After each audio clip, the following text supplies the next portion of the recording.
Muy buenos días, queridos hermanos. Es un gusto volver a encontrarnos para compartir la palabra de Dios.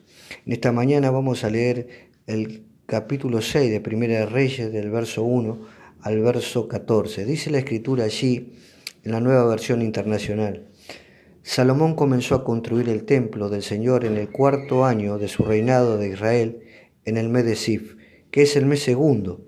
Habían transcurrido 480 años desde que los israelitas salieron de Egipto.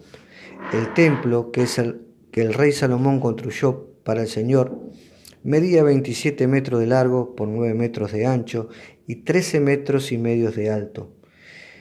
El vestíbulo de la nave central del templo medía también 9 metros de ancho. Por el frente del templo sobresalían 4 metros y medio. Salomón también mandó a colocar en el templo ventanales con celosías alrededor del edificio, y con las paredes de la nave central y del santuario interior construyó un anexo con celdas laterales. El piso inferior del anexo medía 2 metros con 25 centímetros de ancho y el piso intermedio 2 metros con 70 centímetros y el piso más alto 3 metros con 15 centímetros. Salomón había mandado hacer saliente en el exterior del templo para que las vigas que se empotraban para que no se empotraran en la pared misma. En la construcción del templo solo se emplearon piedra de cantera ya labrada, así que durante la obra no se oyó el ruido de martillo ni de piquetas de ninguna otra herramienta. La entrada al piso inferior se hallaba en el lado sur del templo. Una escalera caracol conducía al nivel intermedio y a la planta alta. Salomón terminó de construir el templo, techándolo con vigas y tablones de cedro. A lo largo del templo construyó el anexo, el cual tenía una altura de 2 metros con 25 centímetros y quedaba unido a la pared del templo por medio de vigas de cedro.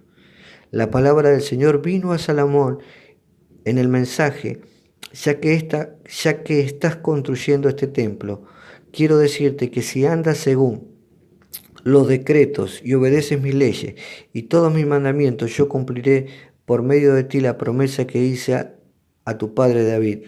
Entonces viviré entre los israelitas y no abandonaré a mi pueblo Israel. Cuando Salomón terminó de construir la estructura del templo, verso 38, y el 11º año, en el mes de Bul, que es el mes octavo, fue acabada la casa, con todas las dependencias y con todo lo necesario la edificó, pues en 7 años. Mis queridos hermanos, al leer este pasaje de la construcción del templo, podemos repasar algo de lo que sucedió en la historia de Israel. La Escritura nos dice aquí que habían pasado 480 años de la salida de Egipto, y durante los cuales podemos decir que Israel prácticamente vivió 396 años en una teocracia donde Dios gobernaba, donde Dios dirigía al pueblo de Israel. Y en estos 84 años de un gobierno monárquico, podemos ver que atrás quedaron los 40 años del reinado de Saúl, sin ningún avance, y siempre se recordará en el pueblo de Israel los 40 años del reinado de David, quien tomó las medidas muy sabias para la unidad nacional, llevando la capital del reino a Jerusalén y elegirla la misma Jerusalén como la ciudad donde se debía adorar a Dios. Y nos encontramos ahora en la tercera administración monárquica que es la de Salomón, y donde vemos que Dios elige a los descendientes de Judá para la edificación del templo. Primero lo eligió David, quien soñó con realizarlo y quien recibió los planos de parte de Dios y que además acopió parte de los materiales. Pero sin embargo, su hijo Salomón, en el 4.º año de gobierno, comenzó con esta tarea. Pensemos, hermanos, que el tabernáculo en el desierto lo realizó Moisés, quien recibió los planos y la orden de hacerlo, pero Moisés era de la tribu de Leví. Ahora bien, la situación en que se encontraba Salomón en esta tercera administración monárquica era muy apropiada. La construcción de una de las maravillas del mundo antiguo, como fue este templo, se realizó mientras Salomón ordenaba su gobierno muy sabiamente y en el temor del Señor.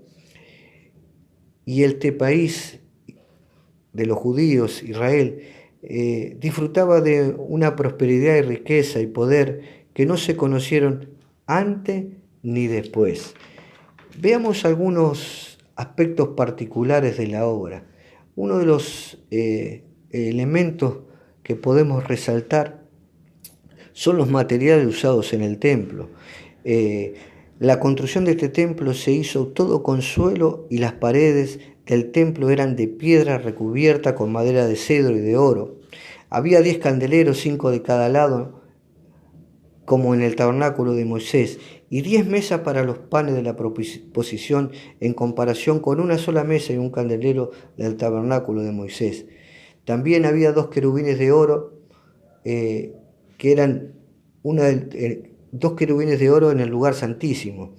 El tamaño del templo, mis hermanos, como dice la escritura, es de 27 metros de largo por 9 de ancho y 13 metros de alto.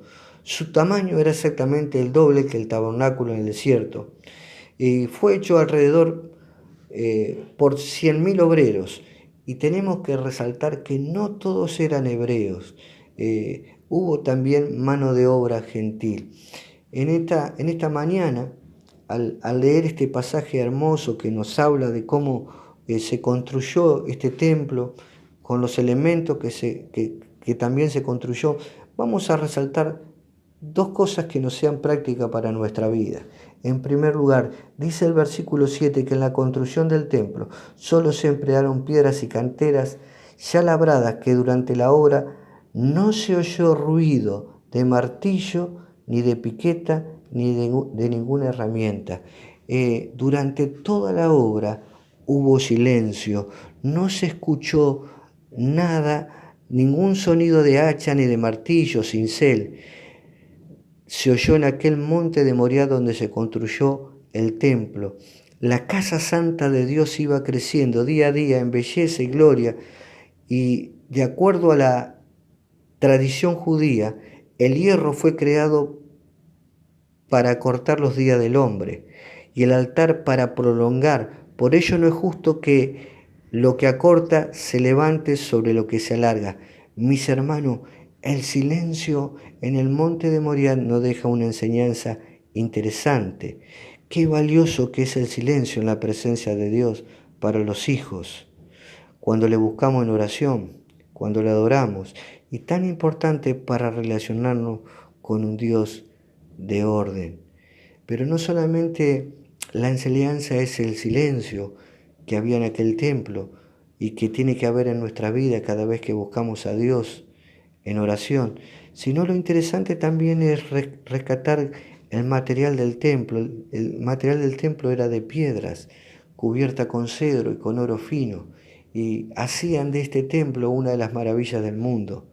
Sin embargo, así como en aquel tiempo la presencia de Dios descendía en este hermoso templo hecho por Salomón, hoy en día tenemos que decir que de este lado de la cruz, la Escritura dice: ¿o ignoráis que vuestro cuerpo es templo del Espíritu Santo, el cual está en vosotros, el cual tenéis de Dios, y que no sois vuestro?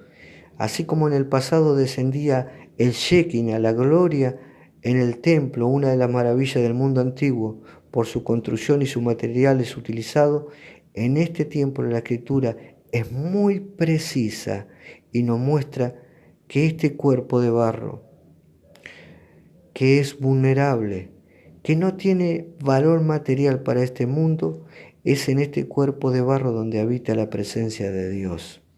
Y esto nos deja una enseñanza también a cada uno de nosotros. Es que una de las principales características de todos los cristianos, sin excepción, una de las características de todos los cristianos, sin excepción, debe ser la humildad y la sencillez. Nunca debemos olvidarnos que somos arcilla, que somos barro. A diferencia de aquel templo hecho con las mejores piedras, con la mejor madera de la época, como fue recubierto con oro, con un valor increíble, nuestro cuerpo, que hoy es templo del Espíritu de Dios, es de barro, es de arcilla. Por eso nosotros siempre tiene que estar la sencillez y la humildad como característica principal.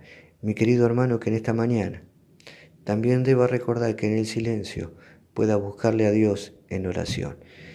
Quiera Dios que que lo leído sea de provecho para cada uno de nosotros y para edificación de nuestras vidas. Que Dios te bendiga en esta mañana.